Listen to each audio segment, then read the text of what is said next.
আসসালামু আলাইকুম প্রিয় দর্শক, আশা করি সবাই ভালো আছেন। তো বর্তমানে যারা সৌদি আরবে গাড়ি চালাচ্ছেন, বিশেষ করে আরব আমিরাতে যারা গাড়ি চালাচ্ছেন, তারা একটা বিষয় খুব খেয়াল রাখবেন। বিশেষ করে যারা সৌদি আরবে গাড়ি চালান তারা এই বিষয়টা খুবই কেয়ারফুলি গাড়ি 20 রোডে কিংবা 80 রোড থেকে 100 রোডে ঢুকবেন। ওই সময় কিন্তু রাস্তার ডিভাইডারে একটা বুটবুটি সিস্টেম থাকে। এই যে দেখতে পারতেছেন কিনা জানি না, এই যে যেখানে যে লেনগুলো দেওয়া আছে এগুলার কথা বলতেছি, এগুলার উপরে ঠিক উপরেই কিন্তু ক্যামেরা দেওয়া আছে। তো আপনারা যদি এই এই যে এই দেখতে পারতেছেন এখানে উপর দিয়ে যদি আপনি গাড়িটা উঠান, সেক্ষেত্রে কিন্তু আপনারে ক্যামেরা মেরে দিবে। আর ক্যামেরা মেরলে এইখানে গ্রাম হচ্ছে কত জানেন?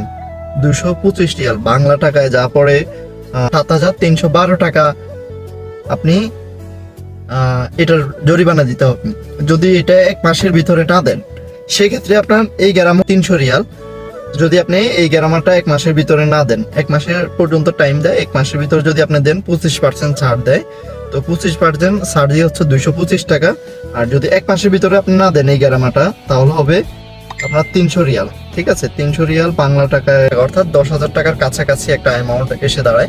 তো যারা এই ধরনের সৌদি আরবে গ্রামা খেয়েছেন, 1 মাসের ভিতরে চেষ্টা করবেন এই গ্রামাটা দিয়ে দেওয়ার জন্য, না হলে কিন্তু 300 রিয়াল হয়ে যাবে। অলরেডি আমি গত 25 তারিখে একটা গ্রামা খাইছিলাম জিট রোড থেকে 120 রোডে ঢুকতেছিলাম। ওই অবস্থায় কিন্তু আমার গাড়িটা মানে ওইখানে বুটবুটি ছিল, আমি খেয়াল করি না, আমার হাতে তলব ছিল, যার কারণে অনেক তাগাদা ছিল, আমি চলে গেছিলাম। চলে যাওয়ার পরে কিন্তু আমি দেখা যায় 3 দিন পরে আমার গ্রামা চলে আসছে।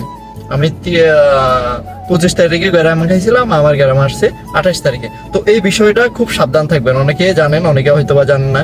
এইটার উপরে গাড়ি উঠলেই কিন্তু আপনার 250 রিয়াল ধরে 225 রিয়াল জরিমানা। আর এটা যদি আপনি 1 মাসের ভিতরে না দেন, সেক্ষেত্রে কিন্তু 300 টাকা হয়ে যাবে। তো আমরা আসছি এখানে সৌদি আরবে কয় টাকা ইনকাম করার জন্য। যারা অনেকে আছে হাউস ড্রাইভারে কাজ করে, অনেকে আছে বিভিন্ন ধরনের নিজের পার্সোনাল ইউজের জন্য গাড়ি ইউজ করে, আবার অনেকে আছে যে গাড়ি দিয়ে ভাড়া মারে। তো যারা এই গাড়ি চালান, বিশেষ করে আমাদের বাংলাদেশি ভাই যারা আছেন, ড্রাইভার ভাইরা যারা আছেন, তারা এই বিষয়টা খুবই কেয়ারফুলি চালাবেন, কেয়ারফুলি চলবেন।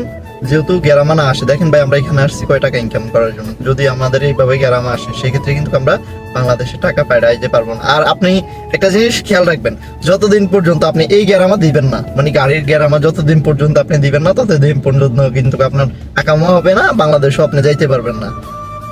এই গ্রামা দেওয়া ছাড়া আপনি বাংলাদেশে যাইতে পারবেন না, আবার আকামা হবে না। তো সবাই ভালো থাকবেন, সুস্থ থাকবেন। আসসালামু আলাইকুম।